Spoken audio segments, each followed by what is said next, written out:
윤석열 대통령과 이재명 대표가 다음 주 월요일 영수회담을 갖기로 합의했습니다.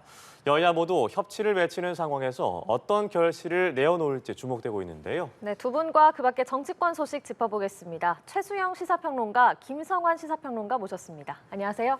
네, 안녕하세요. 안녕하십니까.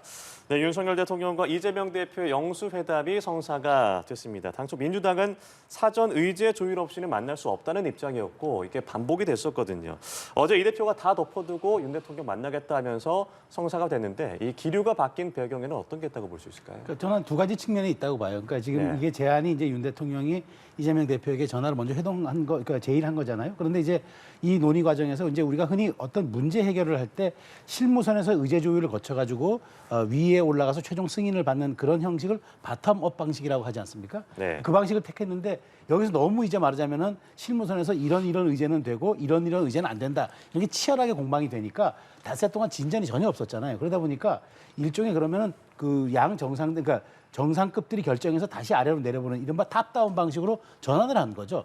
그 수용을 이제 이재명 대표가 한 건데 저는 이렇게 봅니다. 그러니까 첫 번째 이유는 이재명 대표가 야당 지도자로서의 어떤 그런 넓은 국량과 어떤 포용력, 그다음에 뭔가 이미지 전환을 깨하려는 그런 정치적 의도가 있었다. 그런 측면에서 통큰 이제 수용을 제안했던 하나의 배경으로 보이고, 두 번째는 자꾸 이제 이런 여론의 민주당의 어떤 과도한 요구가 있다고 이게 좀 진척이 안 될 경우 이에 대한 여론의 부담이 좀 있을 수 있었다. 그래서 그런 것이 아니라는 것을 입증하기 위해서 바로 전폭 수용을 하고 내가 대통령 만나서 아무런 의제 없이 민생 현안 전반에 걸쳐 얘기를 하겠다고 이렇게 한 것 같아요. 그러니까 이 두 가지 이유, 지도자로서의 야당 지도자로서의 통큰 모습과 그다음에 혹시 모를 그러니까 무산됐을 때, 이른바 노딜이 됐을 때의 어떤 그런 역풍에 대한 부담, 이 두 가지가 실질적으로 좀 작용이 되면서 바로 이제 제안을 했는데 어쨌든 결과적으로는 저는 대단히 잘한 결정이었다. 그래서 네. 이런 물꼬가 막혔을 때는 그런 말하자면 지도자의 결단으로 다시 이제 경색된 전국을 푸는 이런 모습은 참 좀 최근에 들어서 보지 못했던 그런 부분이었기 때문에 참 바람직하다고 생각됩니다. 네, 바람직하다고 평가를 내려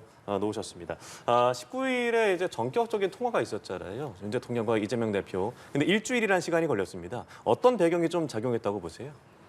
또 계속 의제 조율 과정이 있었던 거 아닙니까? 2차, 네. 3차까지 지금 실무회동을 했는데도 불구하고 거기에 대해서 구체적인 의제 설정을 하지 못한 이런 상황이었거든요. 근데 이 상태로 가게 되면 결국 국민들의 기대는 큰데 아무런 성과 없이 끝나는, 또 하다못해 만나지 못하는 일까지 벌어질 수 있겠다 이런 생각을 했던 것 같고요. 예. 일단 대통령이 총선 참패 이후에 야당 대표를 만나겠다 이런 어떤 태도 변화를 보였던 거 아니에요. 근데 그 이후에 의제 조율 과정이 있었던 건데, 근데 대통령은 사실 의제 조율 과정이라고 하는 게 얘기는 하지만 그냥 듣겠다는 입장을 계속 고수했던 것 같아요. 근데 이런 상황에서 이재명 대표 입장에서 차라리 그냥 공을 던지듯이 어떤 의제도 다 논의할 수 있다, 이렇게 다가가는 게 주도권을 오히려 가져오는 일이었을 것이다 이렇게 생각하고요. 근데 이렇게 했기 때문에 결국은 또 다시 대통령이 공을 안는 상황이 됐거든요. 만약에 의제 조율이 어느 정도 되고 성과를 좀 어느 정도 내야 된다고 하는 국민적 요구가 있는 거 아니에요. 근데 지금 그걸 하지 않은 상황에서 대통령하고 어떤 의제도 다 논의할 수 있다 이렇게 돼버리면 대통령 입장에서 어떤 얘기도 다 들어야 되는 상황이 된 거란 말이에요. 그러면 이번 회담이 이루어진 가장 큰 배경은 총선 때 특히 집권 중반기에 이루어진 선거에서 윤 대통령이 참패라고 하는 성적표를 받아든 거예요. 더 급한 건 사실은 윤 대통령인 겁니다. 그럼 대통령 입장에서 오히려 성과를 내야 한다는 조급함에 빠질 수밖에 없는 거예요. 이재명 대표가 공을 던지면 윤 대통령은 그냥 듣는 자리였습니다, 이걸로 끝, 이렇게 하기 어렵다는 거예요. 대통령은 오히려 더 큰 부담을 지게 됐다. 예. 그러니까 그 자리에서 두 분이 어떤 얘기를 나눌지는 모르겠지만 대통령 입장에선 어떤 방식으로든 합의하는 무언가를 보여줘야 할 필요성이라고 해야 되나요? 무게감이 더 커진 상황이 돼버렸다 이렇게 생각합니다. 예, 과연 어떤 부분을 또 합의를 할 것인가? 회담이 의제 제한이 없는 1시간가량의 차당 형식으로 진행이 된다고 하는데요. 사전에 의제를 조율하지는 않겠지만 민주당은 총선에서 나타난 민심을 가감 없이 전달하겠다, 이런 입장에는 변함이 또 없는 상황입니다. 회담에 어떤 얘기들을 할 거라고 보십니까? 그러니까 사실 뭐 의제가 없는 회담이라고 하지만 여야 영수회담에 최근에 가장 우리가 중요했던 그런 사안들이 현안에 안 놓이면 어떤 것이 오르겠습니까? 그러니까 결국은 사실은 그러니까 의제가 없는 회담이라고 하지만 실제는 의제는 거의 우리가 지금 생활 이슈라든가 지금 정치 이슈, 이 모든 것들이 다 반영이 된다고 봐야 되겠죠. 저는 첫 번째 문제, 일단 총선 민의에서 확인된 거. 그러니까 일종의 여소야대 전국에서 대통령이 이제 앞으로 향후 3년간 가야 하는 이른바 이제 분점 정부니까 아마 모두 발언에서 그런 얘기들이 있겠죠. 이제 앞으로 어떻게 22대 국회 때 협치하고 협력할 것인가 이런 어떤 말하자면 그 원론적 얘기가 좀 있은 다음에 그다음에 이재명 대표가 그러겠죠. 총선 민의에서 반영된 것, 이른바 최상병 특검에 대한 문제들, 그다음에 여러 가지 민생 물가에 대한 문제들을 얘기하겠죠. 그러면서 대통령에게 거기서 당연히 민생 물가를 얘기하면서 경제가 어려우니까 25만 원 지원금 하는 게 어떻겠습니까? 라고 나오겠죠. 그런 측면을 얘기하다 보면 이제 총선 민심에 대한 얘기가 끝난 다음에 지금 우리가 가장 또 중요한 문제가 뭡니까? 의정 갈등 아닙니까? 이게 지금 출구를 모색하고 있지 못해요. 더더군다나 이게 점점 더 수렁으로 빠지는데 여야 지도자들, 이게 최고의 지도자들이 모였는데 이 문제가 빠진다? 이건 상상할 수 없는 일이죠. 왜냐하면 가장 국민들이 지금 현실적으로 고통받고 있는 문제고 이게 가장 우리 국민들이 피부로 느끼는 말하자면 가장 큰 대형 이슈인데 그렇다면 저는 만일 여기에서 이 부분에 대해서는 뭐 여야정 할 것 없이 국회까지 포함한 그 대타협 기구를 만들어서 수기하고 빨리 얘기하자. 그다음에 여기에 대해서 의사협회가 빨리 오고 일단 현장으로 돌아가 달라. 말하자면 여야 영수에 그 얘기만 있어도 이 파장은 엄청날 거예요. 그러니까 저는 네. 이게 아마 당연히 이제 의제에는 포함이 안 되지만 최소한 얘기에는 포함이 될 걸로 봐요. 뭐 이런 정도가 얘기가 끝나고 그다음에 뭐 마지막으로는 또 이제 앞으로 협치 그러면 이제 이 정리회담을 어떻게 할 것이냐 이런 부분들이 있겠죠. 뭐 22대 국회 가서 여야 정 또 확대할 건지 아니면 당분간 이 체제로 갈 건지 이 정도가 저는 얘기한다 그러면 1시간이 될 수도 있고 1시간이 더 넘을 수도 있고 그래서 저는 뭐 이제 형식에 구애받지 않고 내용도 구애받지 않겠다고 했기 때문에 오히려 저는 우리가 기대했던 이상의 더 큰 결실을 기대할 수도 있는 그런 여지가 생겼다. 이제 말하자면 이것만 논의합시다가 아니었기 때문에 저는 그래서 오히려 저는 말하자면 두 정상의 전향적인 태도와 적극적인 자세만 있다 그러면은 많은 부분들이 우리가 좀 혹시나 기대할 수도 있지 않을까 그렇게 전망합니다. 네, 최수영 평론가께서 모두 발언부터 마무리까지 쭉 전망을 해주셨는데 핵심이 이제 최상병 특검 그리고 민생 물가 25만 원 지원금 그리고 의정 갈등 이렇게 세 갈래로 좀 요약해 볼 수 있을 것 같습니다. 어떻게 전망하세요? 그러니까 기존에 민주당이 의제를 올렸으면 좋겠다고 실무회동에서 발언한 가운데 그러니까 지금 말씀하신 거에서 언급하지 않은 게 하나가 있는 거예요. 그러니까 거부권 행사를 자제해달라. 이거 외에는 아마 말씀하신 것처럼 이게 큰 틀이 되지 않을까 이렇게 생각해요. 근데 윤 대통령이 과연 거기에서 어떤 반응을 보일 것이냐. 이게 더 사실은 궁금한 거 아니겠습니까? 야당 입장에서는 어찌됐든 간에 국정 최고 책임자가 대통령이기 때문에 대통령의 생각을 들을 수밖에 없는 거고 그리고 대통령이 거기에 대해서 어느 정도 협조하느냐에 따라서 협치가 가능할지 이런 것들을 판단할 수밖에 없는 입장이잖아요. 네. 그러니까 결국은 주도권은 대통령이 갖고 있는 거예요. 이게 대통령 중심제 국가의 어쩔 수 없는 한계이기도 한 겁니다. 근데 윤 대통령이 그러면 거기에 대해서 태도 변화가 있을 것이냐. 이게 제일 중요한 거 아니겠습니까? 이번 총선 때도 대통령이 변화라고 하는 게 국민의 일종의 명령이라고 할 수 있는 거거든요. 그동안의 국정 운영의 틀을 다시 되돌아보고 그리고 어떻게 바꿀지를 생각해 보라고 하는 국민들이 어찌 보면 개헌저지선을 만들어준 것도 그런 의미라고 해석을 할 수 있는 거거든요. 근데 지금까지 대통령의 모습을 보면 정치하는 대통령 하겠다 이렇게 얘기는 했지만 실질적인 변화를 잘 체감하지 못하겠어요, 저는. 그러니까 적지 않은 국민들이 그렇게 생각할 거라고 좀 보거든요. 그러면 과연 이번 회동에서 야권에서 다양한 의제를 얘기할 텐데 대통령이 어디까지 허심탄회하게 그러면 그렇게 합시다, 통 크게. 그리고 또 앞으로 국정 운영하는 데 있어서 야당은 또 이렇게 협조해 주십시오. 그럼 이재명 대표가 그 부분에 대해서 특히 인사 문제나 이런 것부터 지금 당장 얘기가 필요하잖아요. 예. 총리 문제에 대해서 우리가 협조해 주겠습니다.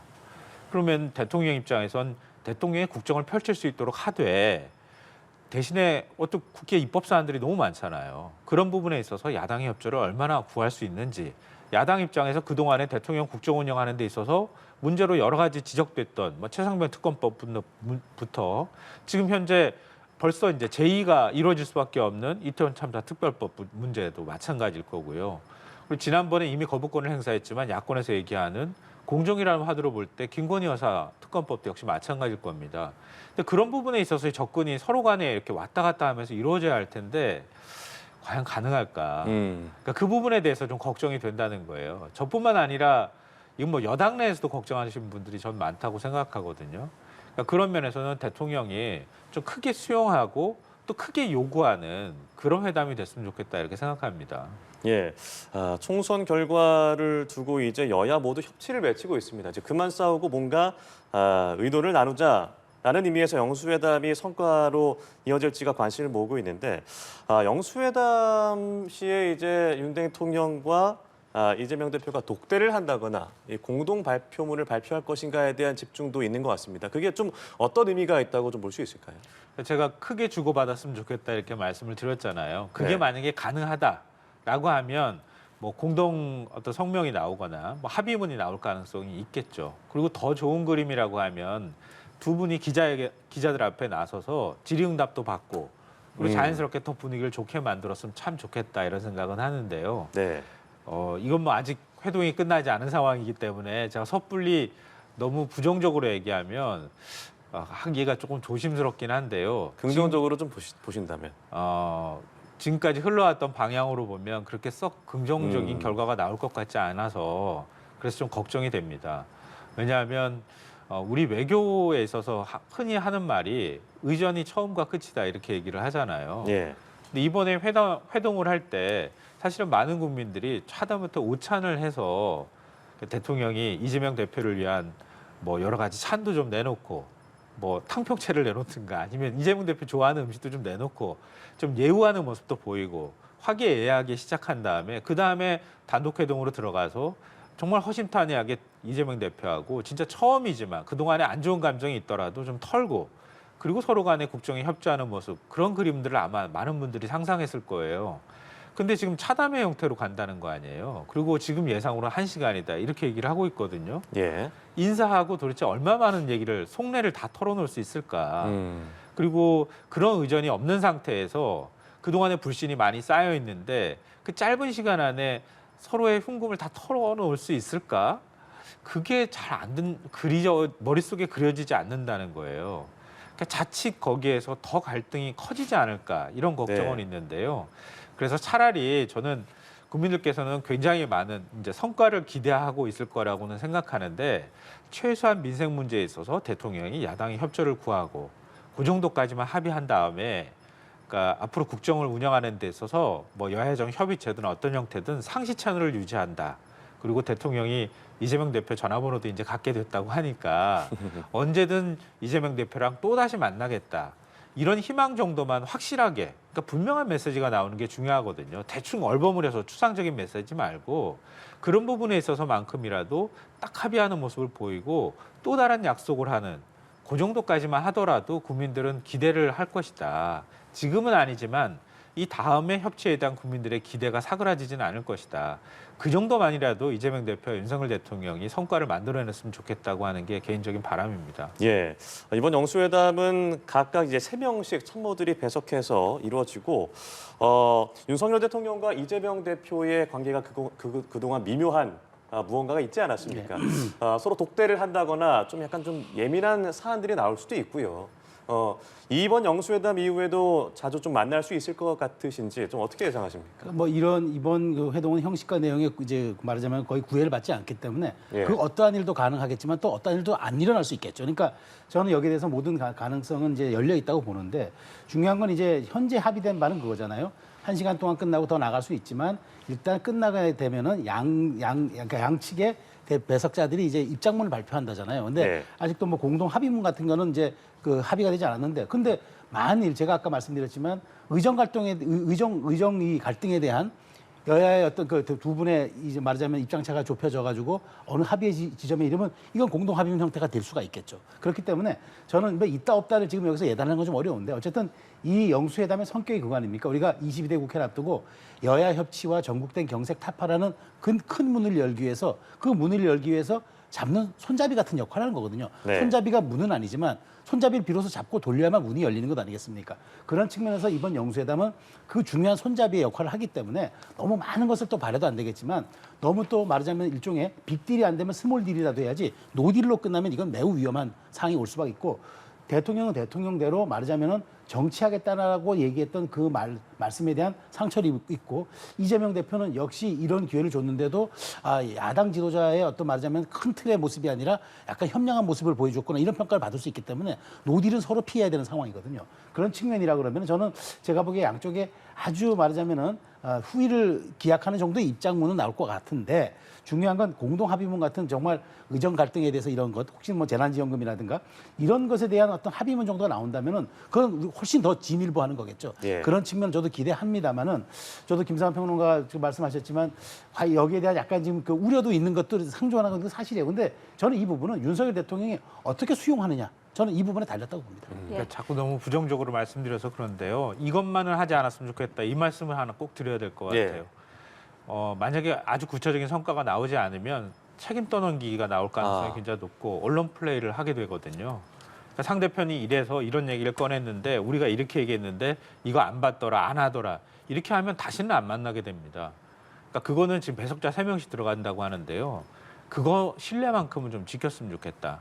그럼 진짜 볼썽사나워지거든요. 그러니까 대통령하고 제1야당 대표가 만나는 상황인데 첫 만남에서부터 벌써 이렇게 되면은 진짜 국민적 실망감이 정말 커질 수 있거든요. 그러니까 이거 하나만은 좀 지켰으면 좋겠다. 이게 최소한의 신뢰고 이 신뢰를 가지고 그다음 만남을 이어갔으면 좋겠다. 그런 바람을 좀 가져봅니다. 예, 알겠습니다. 자, 이런 가운데 윤석열 대통령의 국정 지지율이 한국갤럽 조사에서 2주째 20%대로 나타났습니다. 긍정평가가 전주 대비 1%포인트 오른 24%고요. 부정평가는 전주보다 3%포인트 내린 65%입니다. 이 배경 어떻게 보시는지 궁금하고요. 또 월요일에 영수회담 이후에 지지율에 좀 변화가 있을 거라고 보십니까? 네, 제가 이제 먼저 말씀을 드리면은 이 지지율이 지금 벌써 갤럽 조사 2주 연속이잖아요. 예. 예. 23, 24. 사실 뭐 1%포인트를 가지고 우리가 큰 의미를 부여할 필요는 없겠죠. 근데 제가 여기서 주목해 보는 거는 두 가지 측면이 있습니다. 첫 번째, 대통령이 그동안 어쨌든 30%대는 유지하고 있지 않았습니까? 물론 가장 어려웠을 때가 이제 한번 바이든 논란이 있었을 때 한 번 있었고 5세 취약 연령 그 문제가 있었을 때 한 번 있었어요. 근데 그거는 단발형 이슈의 반영이었기 때문에 바로 복구했습니다. 30% 후반으로. 근데 이게 지금 2주 연속 20%대가 나온다는 건 이른바 하방 경직이 무너졌다는 얘기거든요. 받쳐주고 있는 심리적 마지노선이 무너졌다는 얘기예요. 이건 굉장히 큰 의미입니다. 그러니까 이게 이렇게 추세를 보이다가 다시 반등하기가 쉽지가 않아요. 그게 가장 어려운 측면 하나가 있고 또 하나의 측면은 뭐가 있냐면 이게 지금 이게 빠지는 데를 보면 TK 이런 보수 전통 지지층에서 빠져요. 그 이 얘기는 뭐냐면은 이게 이제 30%대가 무너진 가장 큰 축이겠죠. 그런 측면에서 놓고 보면 대통령이 심지어 우군마저도 지금 제대로 관리가 안 되고 있다라는 게 이게 여론조사의 특징입니다. 그래서 이 두 가지가 굉장히 좀 아까 말하자면 신중하게 또 다가오는데 조금 더 나아가 보면 여기에 보면은 그런 게 있어요. 제가 세부 내용을 보니까 민생 물가가 어렵다는 게 21%인데 독선 운영과 소통 부재라는 것도 합하면은 이게 20%대가 넘어요. 이 얘기는 뭐냐면은 이슈에 대해서 대통령, 그러니까 여러 가지 어려운 이슈에 대해서도 우리가 좀 불만이 있지만 더 큰 불만은 왜 그럼에도 불구하고 바뀌어지지 않느냐라고 하는 데 불만 같아요. 그래서 제가 여기서 드리고 있는 고언 하나가 있습니다. 뭐냐면 이제 192석의 거대 야당이라는 건 이제 상수잖아요. 이제 이건 4년 동안 바뀌지가 않아요. 그래서 바뀔 수 있는 건 뭐냐. 대통령의 국정 지지율이 50%대까지만 오르잖아요. 그러면 192석을 압도하는 정책 추진력이 생겨요. 왜? 국민이 동의해 주는데. 국민이 2명 중에 1명이 힘을 실어주는데 192석의 야당이 예를 들어서 반대한다? 그럼 발목 잡는 게 되는 거죠. 그럼 역풍이 붑니다. 이렇게 된다면 대통령이 이제 믿을 수 있는 거는 오직 자신의 국정 지지율을 상승시키는 것밖에 없어요. 그래서 저는 이번 영수회담 계기로 조금 더 나아간다 그러면은 저는 그것을 목표로 대통령이 국정 운영한다 그러면은 여소야대 국회도 충분히 돌파할 수 있기 때문에 그런 점을 한번 고민해봤으면 좋겠다는 생각입니다. 예, 김성환 평론가님. 윤 대통령 입장에서 매우 위험한 수치가 지금 나오고 있는 거예요. 대통령이 얼마나 이 부분을 정말 심각하게 받아들이고 있는가 개인적으로 좀 의문을 갖게 되는데요. 왜냐하면 그러니까 지금 이 여론조사 결과가 총선 참패 이후에 대통령이 이른바 이제 말씀하셨던 것처럼 정치하는 대통령이 되겠다고 언급했다는 보도가 나오고 그리고 이재명 대표하고 회동하자고 제안했고 정진석 비서실장 임명하고 낙천자를 만나기도 하고 이러면서 이전에 안 보였던 태도를 보이고 있는데도 불구하고 이런 조사 결과가 나왔다고 하는 거예요. 이건 대통령이 충분히 변하지 않았다는 국민들의 인식이라는 거예요. 만약에 윤 대통령이 지금 정도 어떤 태도 변화를 보여서는 국민 지지율을 못 끌어올린다는 얘기가 되기도 하는 거거든요. 더 많이 변화라는 국민들의 얘기를 신호일 수 있다. 이걸 윤 대통령이 정말 심각하게 받아들여야 한다 이렇게 생각하고요. 그리고 지금 지지율 나오는 거 보면은요. 그러니까 국정수행 평가요. 긍정평가만 숫자만 제가 말씀드리면 아마 충격받으시는 분들이 굉장히 많을 거예요. 10대부터 40대까지는 다 10%대예요. 그러니까 10% 중반, 많아야 10%, 17% 정도 나오고요. 예. 50대가 22, 그리고 60대가 37, 70대 이상이 45입니다. 그래서 사실상 그러니까 50대가 20이라는 얘기는 전체 지지율도 안 되는 평균 이하라는 얘기거든요. 그럼 60대 이상의 지지를 갖고 윤 대통령이 지금 국정 동력을 가지고 움직이고 있다는 얘기가 되는 거예요. 이걸 어떻게 받아들여야 하는가 이거 하나 하고요. 그다음에 제일 심각한 건 중도하고 진보 같은 경우에는 10%대 초반입니다. 진보는 10, 중도는 13밖에 안 되거든요. 그러니까 중도 진보 양쪽 다 윤 대통령에 대한 기대를 하고 있지 않다는 얘기예요. 그만큼 실망감이 크다는 얘기인데 예. 더 심각한 건 TK 지지율이 10%포인트가 내려갔다고 하는 건데 보수에서 윤 대통령의 국정수행 평가에서 긍정이 45%, 부정이 48입니다. 그러니까 윤 대통령은 지금 전통적인 보수 지지층에서도 절반의 지지도 못 받는 대통령이 돼 있는 거예요. 그러면 대통령은 여기서 어떻게 해야 할 것인가? 지금 뭔가 변화하겠다고 대통령은 한껏 최대한 노력하고 있다고 볼 수 있는 거 아닙니까? 왜냐하면 국민들은 총선 참패 끝나고 난 다음에 대통령이 정말 크게 변하기를 바랬던 마음이 있었는데 대통령은 변한다고 변했는데 국민들은 이렇게 생각하고 있다는 거예요. 그럼 앞으로 더 안 변한다고 하면은 이 지지율이 그냥 고착화된다는 뜻이거든요. 그럼 윤 대통령을 지켜줄 만한 사람은 보수에서도 절반도 안 된다는 뜻이에요. 윤 대통령은 뭘 어떻게 할 것인가에 고민이 필요하고 이재명 대표하고 다음 주 월요일 날 만날 때에도 내가 한번 들어보겠다. 이게 대통령이 정진석 비서실장 만났을 때 보였던 기자 질문에 대한 답변이었어요. 예. 들어봐가지고 되겠습니까? 그럼 구체적으로 대통령이 어떻게 변하는가에 대한 행동, 액션 플랜이 나와야 된다. 그거 안 나오면 대통령은 더 수렁으로 빠질 가능성이 있다는 걸 대통령실과 대통령은 인식해야 된다고 생각합니다. 예, 알겠습니다. 저희가 영수회담 관련된 얘기들 나눠봤고요. 월요일 2시입니다. 지켜보도록 하겠습니다. 자, 국민의힘 얘기도 해보죠. 총선 참패를 떠하는 국민의힘. 이 다음 주 금요일에 원내대표 경선이 치러집니다. 이 친윤 핵심으로 불리는 이철규 의원이 거론이 되고 있는데 당내에서는 대통령실과의 수직적인 관계를 이제 버려야 한다라는 주장과 어떤 계파든 당과 그리고 야당과의 협의를 잘 이끌어낼 사람이라면 누구든 상관없다라는 주장들이 있는데 당내에서는 현재 어떤 분위기인가요? 저는 지금 얘기가 엇갈리고 있는 게 맞아요. 그러니까 예. 일부 이제 의견들은 이런 게 있죠. 그러니까 당이 쇄신하고 혁신해야 되는데 지난번 사무총장이었고 어쨌든 또 인재영입 위원장이었던 사람이 총선 패배 책임이 논의 지금 있는 이 시기에 다시 원내대표를 맡는 게 맞느냐라는 네. 이제 일종의 책임론 이제 얘기가 나오는 거고 또 한 측면에서는 아니 그럼에도 불구하고 어쨌든 임기 3년 차에 접어든 대통령실과 수시로 소통해야 되고 그다음에 원내 전략을 잘 짜서 192석의 야당을 상대해야 되는 108석의 어쨌든 지금 여당의 지금 원내대표라면은 비주류가 돼가지고 자꾸 뭐 가서 협상하러 갔다가 다시 들고 와서 의원총회 열고 이러는 것보다는 전권을 위임받아서 대통령의 의중과 대통령실의 입장도 잘 알고 있는 사람이 가서 협상력 있게 가서 일을 추진하는 게 그게 지금 현실적으로 필요한 게 아니냐라고 이제 기류가 맞붙는 것 같아요. 근데 양쪽 다 저는 일리는 있다고 봐요. 그런데 저는 이렇게 봅니다. 중요한 거는 저는 원내대표가 이렇게 관심 갖는 건 전 당대표가 관심을 가져야지 왜 원내대표를 관심 갖는 겁니까? 중요한 건 원내대표는 원내 전략을 짜는 자리이기 때문에 예. 원내에서 누가 그런 108석에 지금 가장 쪼그라든 여당의 그 위치와 위상을 어떻게든 잘 풀어나갈 수 있는지 저는 이 문제에 초점을 맞추고 될 일이고 정말 중요한 거는 이제 혁신 비대위든 관리형 비대위든 이걸 통해서 당대표를 누구를 만들어내느냐가 사실상 이게 당의 간판이잖아요. 당의 간판이 결국은 대통령과 회동을 하고 대통령과 조율하는 거지 원내대표는 원내 일을 가지고 상대하는 것 아닙니까? 그래서 저는 지금 오히려 지금 원내대표 문제에 약간 지금 함정에 빠져 있다. 그러니까 중요한 거는 혁신비대위, 그러니까 백서 발간하고 그다음에 지금 총선, 그러니까 전당대회 룰을 빨리 조정을 해가지고 제대로 된 당대표를 뽑아서 대등한 수평적 당정 관계를 유지하는 게 그게 핵심인 거지 원내대표 선출에 이렇게 몰입을 해가지고 마치 이 원내대표가 네. 개혁과 혁신의 상징인 양 이렇게 몰아가는 거는 저는 이거는 오히려 약간 본말이 전도됐다고 봐서 중요한 건 지금 원내대표는 원내 협상력에 가장 최대치를 잘 할 사람을 뽑으면 될 것 같고 중요한 건 이 혁신 비대위를 통해서 룰 개정과 그다음에 총선 백서 패배 원인 분석을 통해서 당대표를 누구를 뽑을 것이냐. 저는 이게 오히려 논란의, 그러니까 네. 논점의 중심에 서야 되지 약간 본말이 전도된 느낌을 저는 받고 있습니다. 예, 물론 이제 이철규 의원이 주변에 권유하는 사람들이 많다. 아직 출마를 결정 내린 것이 아니다라고 했습니다만 일각에서는 총선 인재들을 중심으로 접촉면을 좀 넓히고 있는 상황입니다. 국민의힘이 위기를 이제 뛰어넘어서 변화를 이끌어내려면 좀 보면은 4선의 김도욱, 박대출 의원도 있고 3선의 김성원, 성일종, 송석준 의원도 거론되고 있는데 어떤 변화가 좀 필요하다고 보세요? 이철규 의원이 원내대표 출마하고 또 실제로 당선된다 그러면 국민의힘이 변한다고 생각할 국민이 몇 명이 되는지 의문이에요. 국민의힘 내부에서부터 벌써 그런 얘기가 터져 나오잖아요. 답은 정해져 있다 이철규 이렇게 답정이라는 말이 벌써부터 나오기 시작한단 말이에요.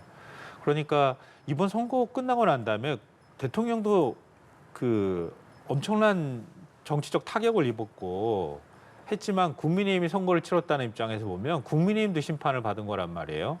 국민의힘이 이전과는 엄청나게 달라진 모습을 보여야 되는데 그럼 뭐가 달라지고 있느냐라고 계속 끊임없이 되질문을 받을 수밖에 없는 상황이라고 생각하거든요. 근데 저는 그 대통령 비서실장 누구 임명할 건가 그 굉장히 관심이 많았던 게 결국은 비서실장 정무용으로 임명해야 된다. 그리고 국민의힘하고 지도부하고 소통할 수 있어야 된다. 예. 그래서 갈등도 하지만 그동안에 대통령이 국민의힘의 당대표나 비대위원장을 막 바꾸는 과정들이 있었던 거 아닙니까? 하다 보니까 선거 기간 동안에 선거를 총괄하고 있는 총괄선대위원장 그리고 비대위원장인 한동훈 전 비대위원장을 그냥 그만두라고 하는 이런 상황이 벌어지는 거예요. 이 관계를 바꾸라고 얘기하는데 대통령의 찐눈도 모자라서 더 찐눈이라고 할 수 있는 이철규 의원을 임명하면 정진석 비서실장하고 이철규 원내대표가 과연 뭘 하겠느냐. 네. 이런 얘기를 안 하겠습니까? 그리고 제일 핵심은 뭐냐면 만약에 선거에서 참패하지 않았다면 이렇게까지는 아니었을 거예요. 근데 선거에서 참패하고 난 다음에 당 지도부가 공백 상태예요. 그러면 비대위 구성해야 되잖아요. 그럼 이철규 의원이 비대위를 사실상 구성을 해야 돼요. 그럼 비대위를 구성하면 그 비대위가 대통령, 그러니까 당심 100%로 돼 있는 당원 룰을, 경선 룰을 개정할 수가 있겠습니까? 예. 이렇게 하면 결국 답은 다 정해져 있는 거잖아요. 이렇게 가면 대통령도 제대로 안 바뀌고 국민의힘도 제대로 안 바뀐다는 비판에 직면하게 될 것이다. 굉장히 이렇게 가면 안 된다는 얘기가 저는 국민의힘 내부나 원외에서부터 터져나올 가능성이 굉장히 높다고 생각합니다. 예, 알겠습니다. 바로 민주당 사항도 짚어보죠. 민주당은 어제 원내대표 후보 등록을 마쳤는데 박찬대 의원이 단독 후보로 이제 찬반 여부를 결정하게 됐습니다. 민주당계에서 원내대표 선거 단독 출마가 이번에 처음은 아닌 거죠? 네, 처음은 아닙니다. 2005년 제가 기억하기로는 2005년도에 정세균 당시 이제 의원이 예. 단독 출마를 했던 적이 있었거든요. 예. 그러니까 이게 흥미로운 부분이 그때 열린우리당이 2004년 총선에서 과반 이상의 의석을 얻었었어요. 근데 당시에 이제 여당이었었잖아요. 그리고 민주당이 과반 이상 그 다음에 얻었던 선거가 21대 총선이 처음이었어요. 예. 180석 얻었던 거였거든요. 그때도 여당이었어요, 사실은. 근데 지금은 야당인데 180석 가까운 175석의 의석을 얻은 거란 말이에요. 이거는 그때 상황하고 지금은 또 많이 다르다는 생각이 들어요. 그러니까 일단 선거에서 크게 이겼다고 하는 거 하나가 있고요. 그다음에 뭐 공천 갈등 과정은 많은 분들이 지켜보셨으니까 주류가 어느 정도 교체된 상황이란 말이에요. 예. 그러니까 이재명 대표가 대선 출마하고 당권을 잡기는 했지만 그동안은 비주류였거든요. 근데 이번 총선을 통해서 주류의 자리로 올라선 거예요.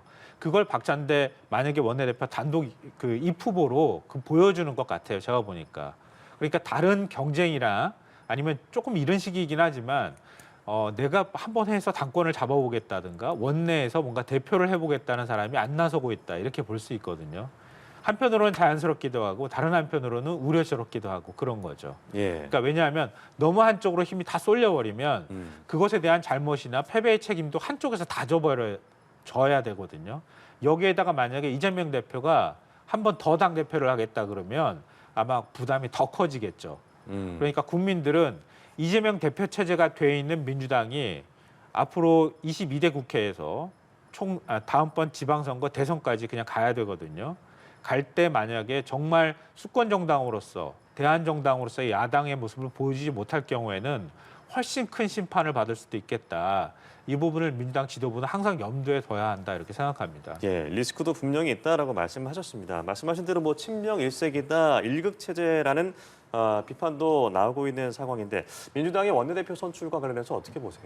그러니까 저는 뭐 이재명의 그러니까 민주당의 이재명이 아니라 이재명의 민주당이 확실히 이제 그 장악된 그런 상황으로 보여져요. 그러니까 원톱 체제에 저는 부산물이라고 봅니다. 그런데 또 한편에서는 이런 것도 있죠. 그러면 책임 정치라는 측면에서 완전하게 책임을 지고 결과를 내는 거죠. 그 결과에 대해서 책임이 말하자면 그 무릎 묻게 될 때는 반드시 또 받아야 되죠. 다만 저는 이런 게 있죠. 이재명 대표가 이제 3년이라는 어쨌든 지금 대권 플랜을 놓고 갈 텐데 3년이라는 거친 민심의 바다를 이렇게 겪어가는 과정에서 과연 이렇게 원톱 체제, 일극 체제로 가는 게 이게 맞는 것인가? 여기에 대해서 민주정당이 가져야 될 당연한 당연한 어떤 자세들, 이른바 다양성, 역동성 이런 점들, 그다음에 다른 목소리를 반영하는 그런 수용성 이런 면들을 어떻게 그냥 감내할 것이냐? 오직 그러면은 이제부터는 경주마가 이제 뛸 때 앞만 보고 뛰라고 이렇게 말 가리게 눈 가리게 하지 않습니까? 똑같이 되는 거죠. 이제는 앞만 보고 뛰어나갈 겁니다. 근데 과연 옆에서 이렇게 균형 잡히게 할 수 있는 세력과 그런 말하자면 사람들이 이제 보이지 않기 때문에 이런 것들 점들 어떻게 이제 민주당이 소화해야 되냐 이건 이제 분명하게 이제 과제가 되겠죠. 근데 제가 여기서 중요하게 보는 거는 어쨌든 이재명 대표가 이렇게 이제 당에 그립을 놓고 세게 갈 텐데 여기 대해서 이제 과연 견제하지 않고 그다음에 이재명 대표가 무한 권력을 행사했을 때 이걸 제어할 수 있는 시스템이 당내에선 최소한 그래도 어떤 형태로 논의가 돼줘야 한다. 그렇지 않고 그냥 무작정 이걸 용인해 버릴 경우에는 민주당의 독주가 있을 때 과연 이걸 누가 그러면 제어할 것이냐. 그게 뭐 원로그룹이든 누구든 간에 어쨌든 이런 부분에 대한 고민을 한번 할 때가 되었다. 그렇지 않고 계속 이렇게 일극체제로 갈 경우에 대한 후과라든가 후폭풍도 좀 우려가 되기 때문에 그 점 한번 고려될 지점이라고 봅니다. 예, 알겠습니다. 오늘 두 분 말씀은 여기까지 듣겠습니다. 지금까지 최수영 시사평론가, 김성환 시사평론가와 함께했습니다. 고맙습니다. 네, 고맙습니다.